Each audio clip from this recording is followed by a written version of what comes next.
अस्सलामु अलैकुम। वालेकुम अस्सलाम। तुम क्या पढ़ रहे हो मेरे बच्चे? मैं नबी यूनुस की पुस्तक पढ़ रहा था।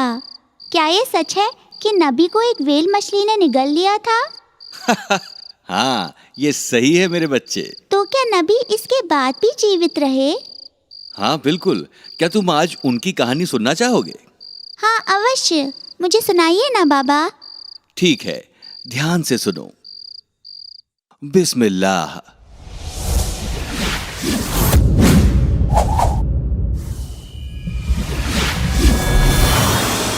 कहानी नबी यूनुस अलैहिस्सलाम की।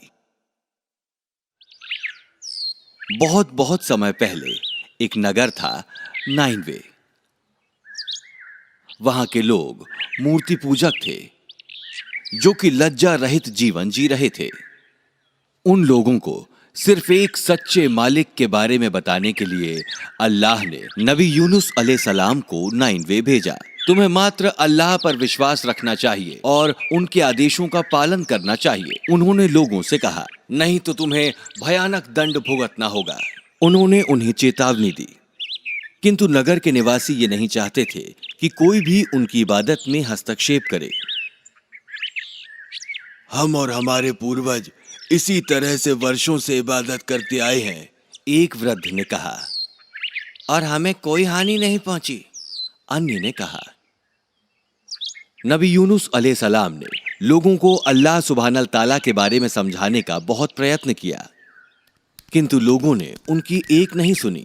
उन्होंने उन्हें चेतावनी दी कि यदि वे ऐसी ही मूर्खता करते रहे तो अल्लाह उन्हें शीघ्र ही दंडित करेगा। अल्लाह से भयभीत होने के स्थान पर उन्होंने नबी से कहा कि वो किसी भी धमकी से नहीं डरते हैं। अपने मालिक से कहो कि वो हमें दंड दें, उन्होंने कहा। नबी अब निरुत्साहित हो गए। तो ठीक है, तुम्हारे कष्ट तुम्हें भुगतने होंगे, ऐसा कहकर नबी ने नाइनवे नगर को त्याग दिया। नबी अधीर हो गए और उन्होंने अल्लाह के आदेश के बिना ही उस नगर को छोड़ दिया। वो जानते थे कि अल्लाह उनसे प्रसन्न नहीं होंगे, इसलिए उन्होंने किसी दूसरे स्थान पर जाने का निर्णय किया। जैसे ही नबी ने नगर छोड़ा, आकाश का रंग बदलने लगा। ऐसा लगने लगा कि चारों तरफ आग लग गई है।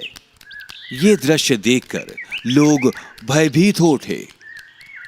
उन्हें आद, थामूद और नूह लोगों के विनाश का स्मरण हो आया। धीरे धीरे यह विश्वास उनके हृदय को भेदने लगा।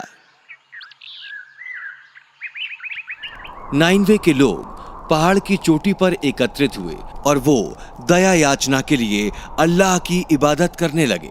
पहाड़ों पर भारी गर्जना होने लगी। नाइनवे के लोगों को अपने किए पापों का सचमुच पछतावा होने लगा। जब अल्लाह ने उनकी प्रार्थनाएं सुनी तो उन्होंने उन्हें दंडित ना करने का निर्णय लिया और उन्हें फिर एक बार अपना आशीर्वाद प्रदान किया।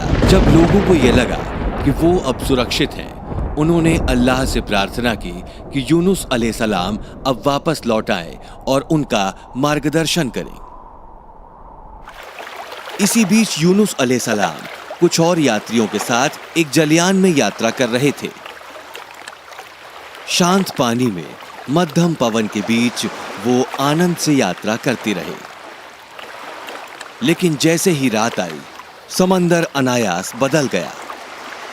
भयावह तूफान आया और ऐसा लगने लगा मानो जलयान टुकड़े टुकड़े हो जाएगा। जलयान को ऊपर नीचे करती लहरें पर्वतों सी ऊपर उठने लगी।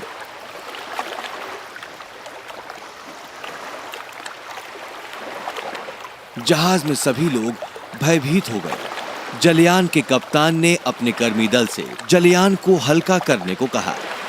उन्होंने जलयान का सारा सामान पानी में फेंक दिया, लेकिन ये पर्याप्त नहीं था। उन्हें सुरक्षित रखने के लिए जलयान को और हल्का करना आवश्यक था। इसलिए उन्होंने निर्णय लिया कि उनमें से किसी एक को समुद्र में फेंकना होगा।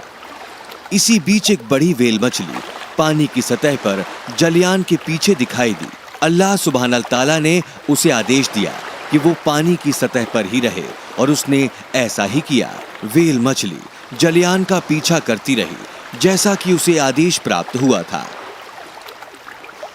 जलियान के पिछले हिस्से में कप्तान ने उनसे कहा, हम सारे लोगों के नामों की पर्चियां बनाएंगे। जिसके नाम की पर्ची निकलेगी उसे समुद्र में फेंकना होगा। यूनुस अलैहिस्सलाम ने अनिच्छा से इस कार्य में भाग लिया और उनके नाम की पर्ची भी लिखी गई। जब सारी पर्चियों में से एक निकाली गई तो उस पर यूनुस लिखा था। हालांकि अन्य सभी यात्री ये जानते थे कि नबी उनमें से सबसे अधिक सम्मानीय व्यक्ति हैं और वो उन्हें समुद्र में नहीं फेंकना चाहते थे। इसलिए उन्होंने दोबारा पर्चियां निकालने का निर्णय लिया। और जब उन्होंने दोबारा पर्चियां निकाली तो पुनः पर्ची पर नबी का नाम ही दिखाई दिया। लोगों ने नबी को एक अंतिम अवसर देने का निर्णय लिया और तीसरी बार पर्ची निकाली गई। किंतु फिर एक बार, तीसरी और अंतिम बार भी नबी का नाम ही पर्ची में आया। नबी को यह आभास हुआ कि इस सब के पीछे अल्लाह की ही इच्छा है। वो जान गए थे कि अल्लाह उन्हें दंडित कर रहे हैं क्योंकि उन्होंने अपना कार्य अल्लाह की अनुमति के बिना ही अधूरा छोड़ दिया था। ये निर्णय लिया गया कि नबी स्वयं पानी में कूदेंगे। उग्र समुद्र को देखते हुए यूनुस अलैहिस्सलाम जलयान के मुहाने पर खड़े हो गए। रात का समय था और आकाश में चंद्रमा भी नहीं था। तारे काली धुंध के पीछे छिप गए थे। समुद्र में छलांग लगाने से पहले नबी अल्लाह का नाम जपते रहे। फिर उन्होंने समुद्र में छलांग लगा दी और प्रचंड लहरों के नीचे अदृश्य हो गए। वेल मछली जो कि जलयान का पीछा कर रही थी, उसने नबी को पानी की लहरों में तैरते देखा। बिना समय गवाए एक ही क्षण में उसने उन्हें निगल लिया।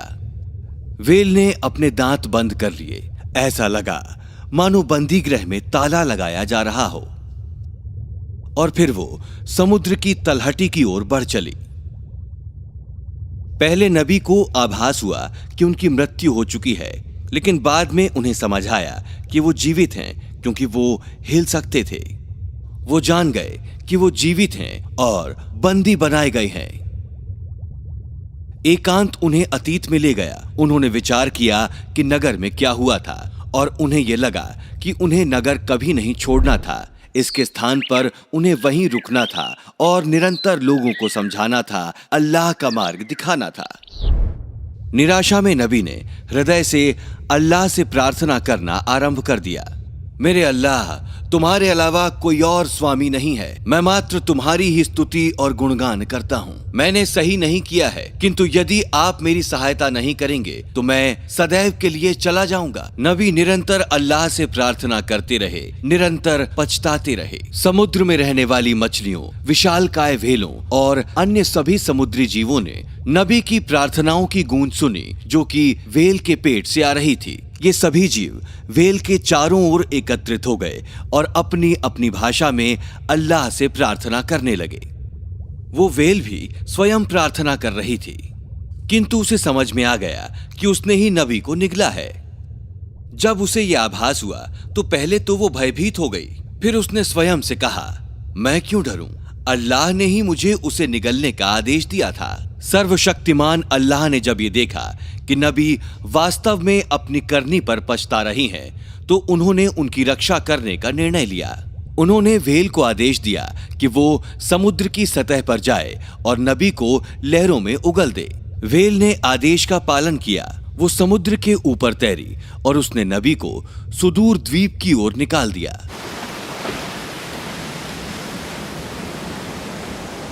व्हेल के पेट के अंदर रहने के कारण नबी अब बहुत दुर्बल हो गए थे।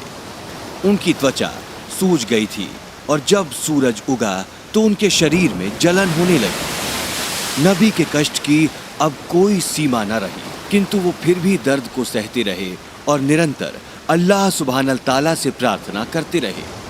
जब नबी अल्लाह का स्मरण कर रहे थे तो अल्लाह ने उनके पीछे एक वृक्ष उगा दिया, जिसने नबी को न सिर्फ सूर्य की तप्त किरणों से बचाया बल्कि पोषक फल भी प्रदान किए।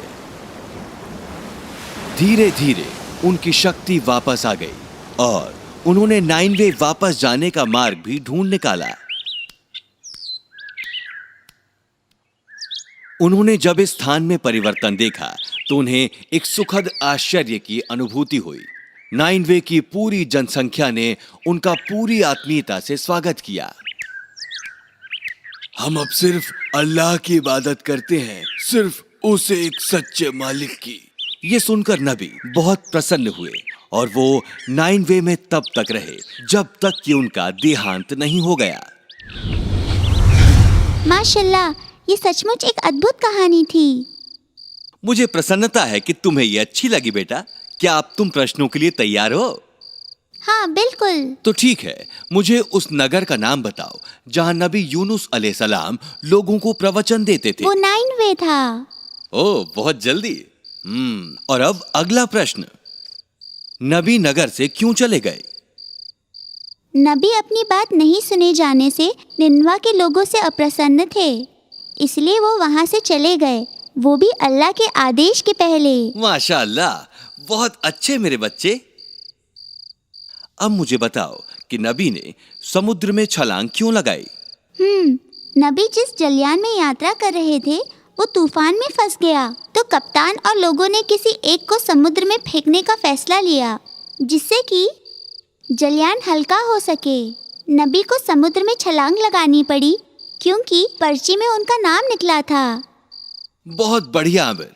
और अब अंतिम प्रश्न, वेल के पेट से नबी कैसे बचे? नबी जब वेल के पेट में थे तो अल्लाह से निरंतर प्रार्थना कर रहे थे। नबी को पछताते हुए देखकर अल्लाह ने निर्णय लिया उनकी रक्षा करने का, तो इसीलिए अल्लाह ने वेल मछली को आदेश दिया नबी को किनारे पर फेंकने का। माशाअल्लाह, तुमने आज सारे उत्तर बिल्कुल सही दिए। मैं तुम्हें कल एक और कहानी सुनाऊंगा। शुभ रात्रि मेरे बच्चे। शुभ रात्रि बाबा।